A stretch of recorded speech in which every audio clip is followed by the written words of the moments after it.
يا هلا ومرحبتين، اسعد الله اوقاتكم واسعد الله مساكم، يا حي الله المتابعين. طبعا يا الربع، اي شيء مستجدات في المزرعه لازم اخبركم فيها، لازم اي شيء، والله انكم عزيزين وغالين جميع من يشاهد، اي شيء صغيره وكبيره لازم اعلمكم به.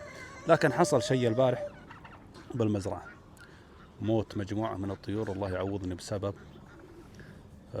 ما قدم لهنا العلف. اوريكم اياه شوي. طبعا هي الربع، قبل نبدا بالفيديو واشوف الحمام اللي هنا، ما شاء الله.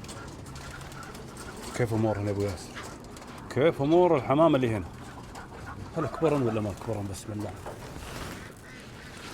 ما شاء الله ما شاء الله. خلنا نتشمس يا ابو ياسر. ابشر ابشر. امسك ياسر، امسك كذا. جبهن تعال عشت وليدي تعال. لازم تطلعهن ايش؟ تشمسن. هي لازم تطلعهن تشمس. هنا لا جبهن هنا.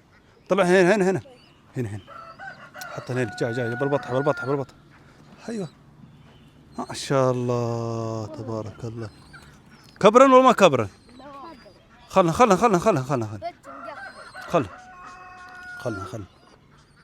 اخرى عنهن.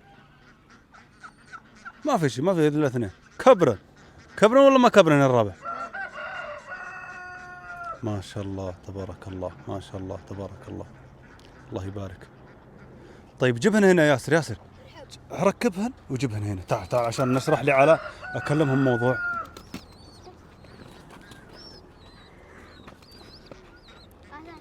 شوفوا بالله جواد رعد، ما شاء الله والله مقفل تبارك الله، ما شاء الله. خلاص حط نجيب لي انا هنا. تعال اعلمكم موضوع الرابع عندي. حطه. ايوه خليه يتشم. خلاص خلي.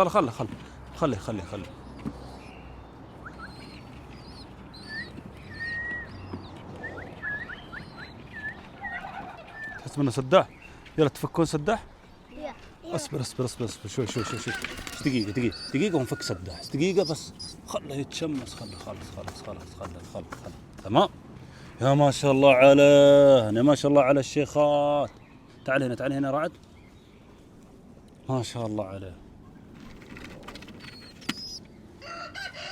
كبرن تبارك الله. عيله يركبون الربع بالسطر. حطيتهم كذا بالشمس، خلينا نتشمس لان مكانهم دايم ظل. هل هو اجباري يا ابو ياسر تحطهم بالشمس على طول؟ لا ما هو اجباري، بس انا قلت ما دام اليوم فاضي حطهم هنا تشمس. والله يا حي جرومهم ما شاء الله تبارك الله، جرومهم بالحيل طيبه. طبعا ايش الموضوع عندك يا ابو ياسر؟ الموضوع طال عمركم البارح انا كشات انا والعائله كامله بالمزرعه الثانيه، فاتصل علي العامل المغرب. الو السلام عليكم ابو ياسر، انا ابغى اروح اتعشى عند خويي. قلت اوكي تمام اوكي. قبل لا تروح تعشى بالله لا انت امسك لي جمع لي البيض كامل وحط لي اياه عند الباب هناك حدنا الباب، يعني برا، عشان على الطريق اجي اخذه. عرفت المكان؟ قال اوكي. قلت اجمع لي البيض كامل لا تخلي ولا بيض. قال خلاص تمام. جيت سبحان الله بالليل، كان معي المفتاح وكان معي وقت، دخلت فتحت الباب دخلت يمكن بين المغرب والعشاء. لما جيت معي علف وعلفت الجرو وعلفت البسه، وجيت اشيك معي كشاف بالليل، جيت اشيك هني ولا الطيور هذه الكروان علف عندها نص، الطيور هذه ما عندها نقطة العلف. طبعا هذه زيبرة وهذه زيبرة، هنا قمري وهنا قمري. عرفت؟ هذا سبب اني اقسمها مجموعات، حتى لا سمح الله صار فاير صار موت صار شيء ولا يكون عندي اكون من مجموعات ثانية. جيت بالغرفة هذه اللي كلها زيبرة هنا، حصلت عندهن ماء بس علف ما فيه. هنا حصلت الطيور كاملة متنثرة على الأرض، الله يكفينا شرها، ميتة. جميع الطيور اللي موجودة هنا إلا القمري كاش بيش من الجوع، الساعة يعني قبل صلاة العشاء.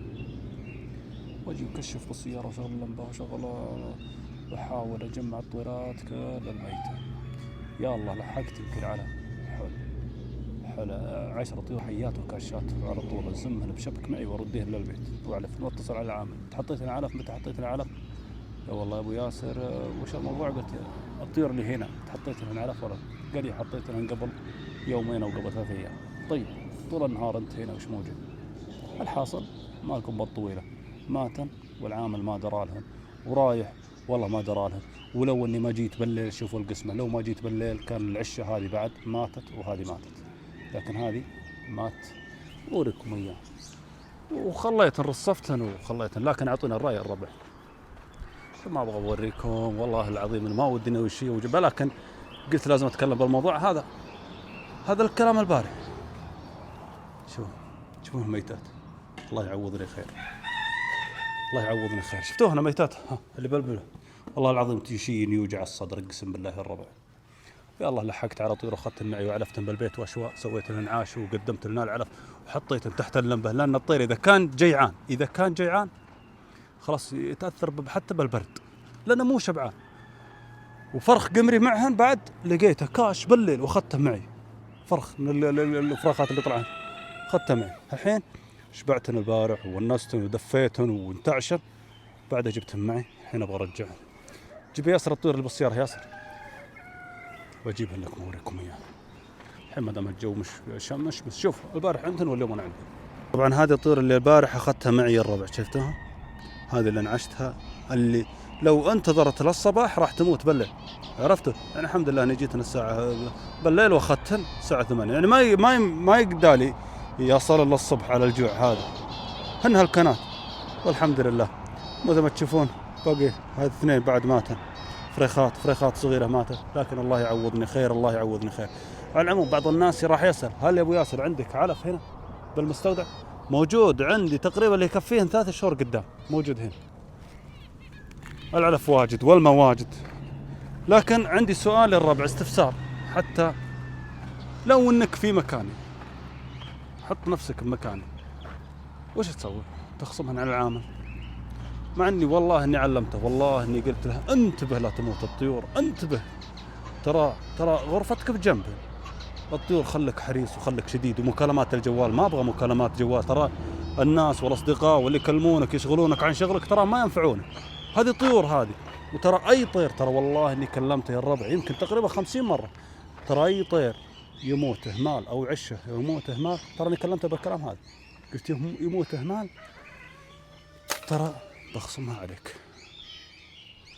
فماتت الطيور، مات الحمد لله. هذا حين ارجعه، وهذا الفرخ هذا والله العظيم انه كاش من البارح، حطه على مكيف السياره الدافي لانه كاش بالحيل. وصلت البيت اشوف من حطيت له العلف، شغلت له اللمبه، استانس كيف انتعش تمام. يلا برجع ياسر، طلع الطيور الميته كلها عطهن البسه وعطهن الجرم، وهذول دخلهن مكانها. لو انك في خذ هذا عيش حبيبي، لو انكم في مكاني الربع، والله انا ما ودي اصور، لكن انا قلت لازم اعلمكم اي سواء زين ولا شيء، لازم اعلمكم مستجدات المزرعه. لو انك في مكاني تخصمهم على العام، تخصمهم على راتبه، جميع الطيور اللي ماتت. العلف متوفر والماء متوفر. اول شيء طلع الطيور الميته ياسر، وهذا لا تفكر غير دقيقه بس. لو انك في مكاني هل تخصمهم على راتبه؟ هذه خليته يشغلها اللمبه البارح بالليل، قلت تعال من اخوياك اذا لما انت عشيت تعال بسرعه وعلفهن، لان انا جيت انا ويا عائله، خله هو بنفسه يعلف. انا طبعا هل ابو ياسر عليك مسؤوليه، انا اقول لكم دائما اكرر يا الربع، دائما لو تلاحظون اكثر تصويري هنا، ما اصور البرج ولا اصور العشش الثاني السلفر ولا اصور، ليش؟ لان هنا النقطه اللي انا اخاف منها، النقطه هذه العامل هنا مهمل، العامل اللي صار مهمل يصير بشكل يوم. الله يعوضني خير، الله يعوضني خير. شفتوه هذا اللي ميته، خلنا والله ما ودخ، خلنا الله يعوضني خير. والله لو صورهم غير الناس تتاثر. فريخات ميته البارح لقيتها ميته بصناديق، هو عندهم امهات عندهم، لكن الله يعوضني خير الحمد لله. وقلت لازم اعلمكم باي مستجدات سواء تطور ولا الحمد لله، لكن ان شاء الله نحن دايم في تطور، وان شاء الله الخطا وارد ويحصل، لكن الله يعوض، وان شاء الله ما علي ذنب. انا ما دام اني وكلت امري لله وعلمت العامل، ترى انت الموكل عليهن، تراني انا اعيد واكرر، تراني اجي انا هنا بس اتفرج واعلمك بالاخطاء واعلمك بالطرق، ونبهته وحرسته حذرته، خلاص يداله. الحين قبله شهر كله 3 شهور خلاص. الحمد لله الحمد لله. والخسارة بالعمر، لكن ان شاء الله ما علي ذنب، انا ان شاء الله ما علي ذنب نهائي، ان شاء الله باذن الله ما علي ذنب. طيب يا ابو ياسر انت ليش ما تجيهن؟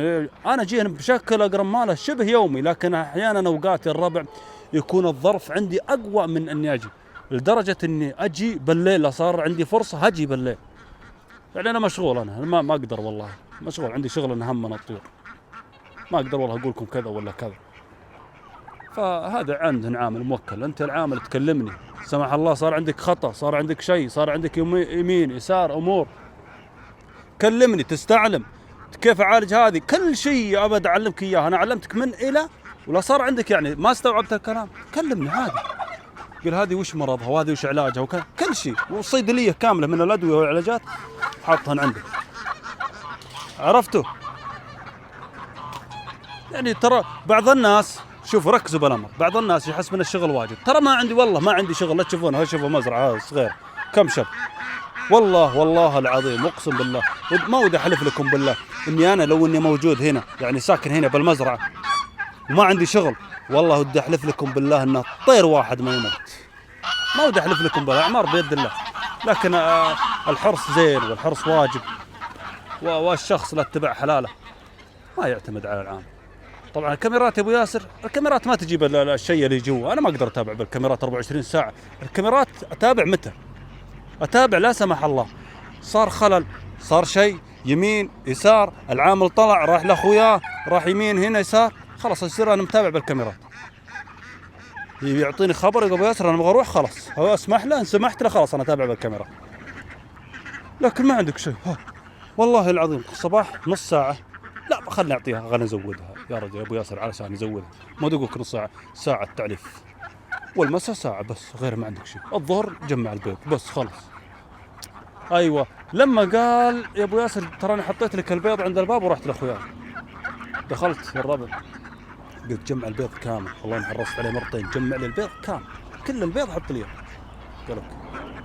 جيت الربع مكان مختبئ وخبه كذا، ما وياسر اللي جاي يتمشى ولا اللي جاي يتفرج يشيك، ترى يشيك انا هذا حتى لو بالليل عارف الطير، وهذه مريضه وهذه ما عندها علف وهذه نايمه وما شبعان، ترى نعرفها لاني صاحب حلال انا. جيت حصلت لي مكان بحد الاماكن هذه اللي متخبيه، مجمع له بيض بط ووز ورومي ودجاج، ليش ما ادري، اتصلت عليه حطيت البيض برا، قال لي حطيت لك اياه، طيب البيض اللي بالمكان الفلاني ورا الفلاني وتحت الفلاني وش موضوع هذا؟ قال هذا يعني تعقد شوي، بعدين رد علي قال هذا خربان، قلت خربان؟ اكيد خربان، قال لي خربان. كشفت عليهم بالليل والله جديد، بيض جديد، كيف بيض الوزة تخرب، كيف بيض الرومية تخرب،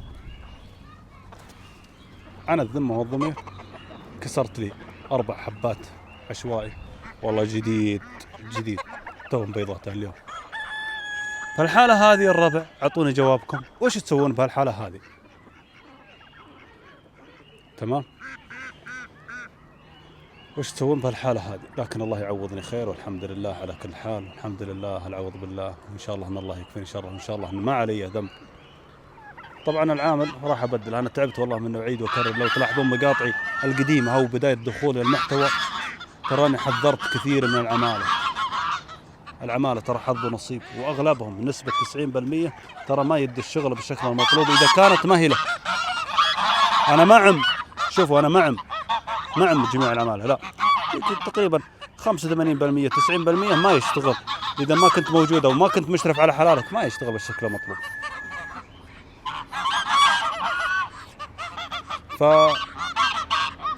فالعمالة الثانية اللي عندي يعني مثلا عند السلفر أو عند الغنم، هذه ما شيك عليه، ليش؟ لأني خلاص وثقت بالله ثم به انه يعامل الطيور، والله العظيم اني اقول له يا رجل خفف لا تنظف خفف لا تنظف، لدرجة انه مجتهد ينظف يا رجال ما شاء الله تبارك الله.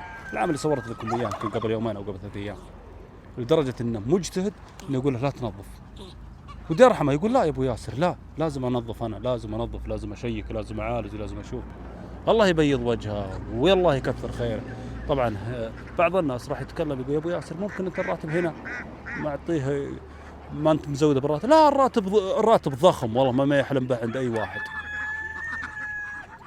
والله ان الراتب والله اني ماني مقصر معه، ولا مقصر، ولا عندي شغل، ولا عندي تنظيف، ولا عندي ما عندي. شوف ها عندي زراعه عندي شيء؟ ما عندي غير طيور بس، اجلس هنا بالشمس تتفرج بس، ما عندي شيء، بس شيك هنا. ياسر ياسر، دقيقة دقيقة وخليك تفك الجرو دقيقة. يلا بفك الطيور الرابعة خليها تاكلها الحين. هذه الطيور وهذا اللي بقى من القمري. القمري وين حصلته البارح الربع؟ جيت بالليل القمري حصلته هنا كاش نافش ريشه، وحصلت هذا الفرخ معهم. شفت الفرخ هذا بالحيل يعني مخطر، يعني ما يطلع عليها الصبح، ما يكمل للساعة 12 بالليل إلا هو طايح من الجوع، عرفتوا؟ فسحبته معي على طول. والأم هنا لقيتها راقدة، وهذه جوا حصلت الميتات والله العظيم انت بكرامة كأنه ذبان ميت طيحات هنا، قسم بالله كنت أجمع تأكد بالما فيه هنا ما في علف. اليوم كلمت عاد البارح عاد حط لهن علف. هنا شلون فراخ ما شاء الله، شفتوا فراخ تبارك الله تبارك الله، حيات كويسات. هذه أمها لقيتها راقدة، واسأل عامل عنها الحين ما يعرف والله، ما يدري وش هذا ولا درى لنا، وهي مبيضة هي مفرخة. الحمد لله على كل حال. لكن معظم الناس راح يقول بدل العامل راح يبدل على طول بإذن الله انه راح يبدل، بس وين العامل اللي كويس؟ وين العامل الكويس؟ بسم الله فكهن اطلع طاران ارجعن انتعشان يعمر الحياة. شوف هذه ماتت اثنين، شوف الفرخ هذا مات من الجوع، هذا الجوع مات تحت امه، شفتوه فريخ صغير. احيانا اليوتيوب ما يسمح لي اصور، الله يعوضني خير الله يعوضني خير. وعلفتن البارح سكيتهن يلا روح شوفوا كاشات كذا البارح، شفتوا كذا. هذه الطيور رجعت المكان، شفت هذا اللي بقى منها العشه هذه. من بعض الناس يقول راحت الطيور ابو ياسر، هذه اعلمكم سواء صرفتهن ولا ماتن الحمد لله الله يعوضني خير. هذه الحادثه حصلت عندي قبل يمكن كم سنه، من قبل 3 سنوات نفس الطريقه، مال من العام شكوى لا حول ولا قوه الا بالله لا حول. شوف الجنب جبت معي من البيت، شوف عطش، شفت رجعنا الماء ترى لهن معي ساعتين، شوف عطشن على طول بالله. عاد البارح تخيل عادني خليتن والله ما جيتن البارح، سبحان اللي انجاهن اللي خلاني ادخل الجرو، ترى جيت اعرفه والبسه اي والله واخذ البيض. لكن الحمد لله الله قدرني طال عمركم ودعاني الحق عليهن والغرفه اللي بجنبهن. بس يقول شبعان الاخر شيء ما تجي عيتها تقدم على الطيور، شبعت من اليوم يعطونها طويرات، شبعت الله يعوضني خير الله يعوضني خير الله يعوضني خير. شبعانه من كثر ما اكلت، كثر ما اكلت من الميتات، نحط لها شبعت خلاص فل. المجموعه هذه لحقت عليها. ياسر يلا فك الجرو خليه يجي ياكل. ناد سداح نادى قل سداح جاء سداح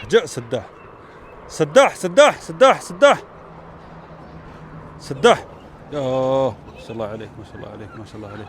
تعال سداح تعال ابشر بالزبرة اللي ميتة كثيرة، ابشر بيها يا سداح.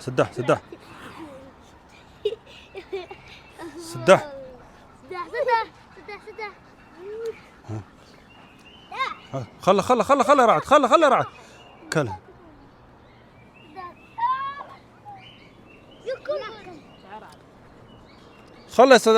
كلها خله رعد خله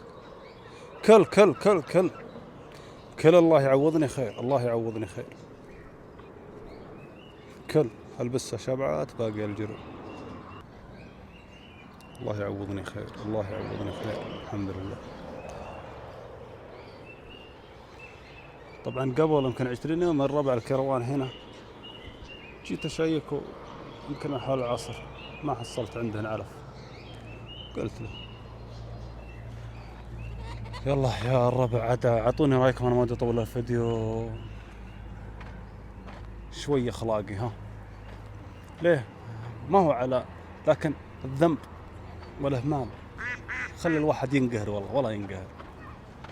اعطوني رايكم عادي الربع بالنسبه للي قلت لكم. لو انك في مكان ايش تسوي؟ تخصم تعفيه ذنب ان شاء الله ما عليه ذنب لاني موكل عامل عليهن وعلمته وبلغته، ان شاء الله ما عليه ذنب باذن الله. والعلف والماء موجود كامل ما في اي مشكله. مع السلامه يا شباب.